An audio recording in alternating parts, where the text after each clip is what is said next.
when you woke up on the 6th, you did your normal things, and then you probably went to listen to Trump talk?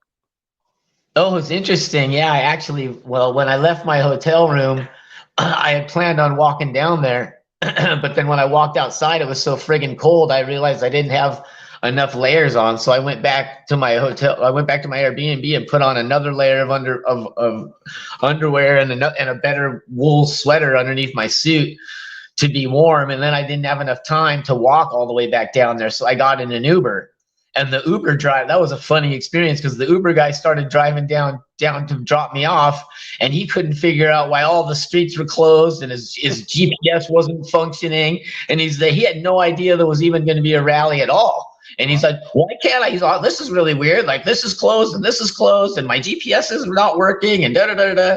And I said, hey man, there's a big rally going on right now. I know exactly what's going on. As soon as you can see the Washington Monument, just pull over, and that's close enough.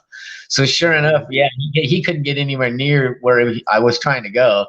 And so he dropped me off, and then I ended up walking in. And it was interesting because when I got there the day before, they had like those military trucks and cement trucks and K-rail all surrounding the back of the Capitol building and the BLM Plaza. But on the 6th, they moved all that stuff like a mile further north and blocked off the area way further away from where it had been the day before. But at least I'd walked it and knew where I was going to be able to get back to the Capitol. It was interesting. Yeah. So then I walked down 17th and came in from the west side before Trump was speaking. I took some videos coming in of all the people that had set up to sell stuff.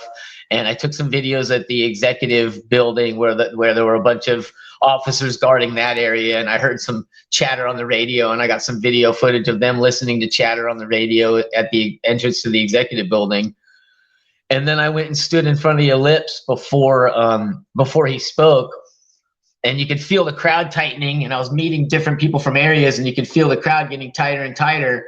And I took a look around, and I was like, oh, well, the Capitol's on that side. I want to be on the west side of the ellipse, so that I'm closer to the Capitol, because they have all the speakers scheduled after this. Well, it's not just him speaking. Now Simone Gold is going to speak, and Alex Jones is probably going to speak. I thought Alex Jones was going to speak at the Capitol building. I thought we had a whole rest of the afternoon of speakers to go watch. But before I could get past the ellipse on Constitution Avenue, I was on Constitution Avenue in front of all those porta potties, like right in the middle of Constitution Avenue, right in front of the ellipse. And you couldn't get anywhere. By the time I started to move, it got so dense that I ended up just right in front of this golf cart that they had placed there for like safety reasons, probably. And I watched the whole speech from next to a golf cart right there on Constitution Avenue. Everyone was probably pretty pumped, but still pretty peaceful at that point, right? When Trump was talking and after. Well, that was the interesting thing. As I reflected the next day, I was much more afraid while I was listening to Trump's speech, because of the density and the lack of being able to go anywhere and being completely defenseless, and having people talk about those, like people be like, hey, there's a backpack that nobody's there's a backpack that nobody has next to the porta potties right there. And so every once in a while you'd hear a whistle and you'd see the police make a line, and they'd be running somewhere through the crowd and forcing their way through to go do an emergency. And for about an hour in the middle of Trump's speech, it was like, dude, we could all just get blown up right here. But it was definitely mellow. It was funny because people would realize they had to go to the bathroom, or their friends were someplace else, and they'd be trying to like push their way through the crowd, and everybody would just kind of give them stink eye and be like, dude, like, you can't go anywhere. Like, you are where you are. Like, you're just meet the people around you, because there's a million people here and you can't move. And it was really nice to see how people would come into this. So when the police would clear away, the people that wanted to go that direction would jump in behind the police, and they'd get to go like 30, 40 feet. And then you'd see the crowd just absorb them again, and they wouldn't be able to get any further. And be like, okay, you made it from here to there. Good job. Like, you're still stuck right here where we all are. But yeah, the vibe was very mellow during the whole speech. It was just the density of being in that big of a crowd was more alarming than when I was invited into the Capitol building and sat inside for an hour. I mean, I was shocked when I finally got my sentencing. They're like, yeah, you were in there for an hour and 10 minutes or something. And I'm like, really? I'm like, wow, okay, well, time flies. But yeah, I mean, I got my tour. I literally went everywhere where the FBI agent next to me told me to go and did everything that he told me to do, except for anything bad.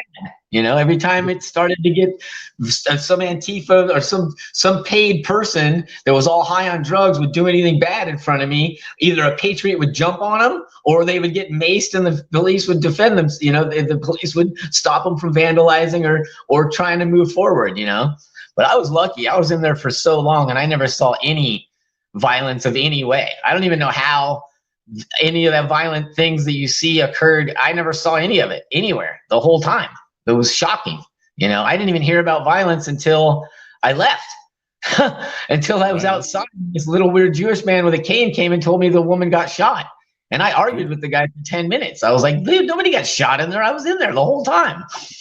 So yeah, it was very, very night and day as far as like, I mean, you know how walking up that hill, people were singing Kumbaya. People were having picnics. It was a nice, after Trump spoke and before they started shooting rubber bullets and tear gas at everybody, there was 200,000 people standing there mellow, peacefully protesting, praying, thanking God for a free country until the police just started attacking everybody for no reason, you know? So it was exactly what I thought it was going to be. It was a totally false flag. It was totally done on purpose.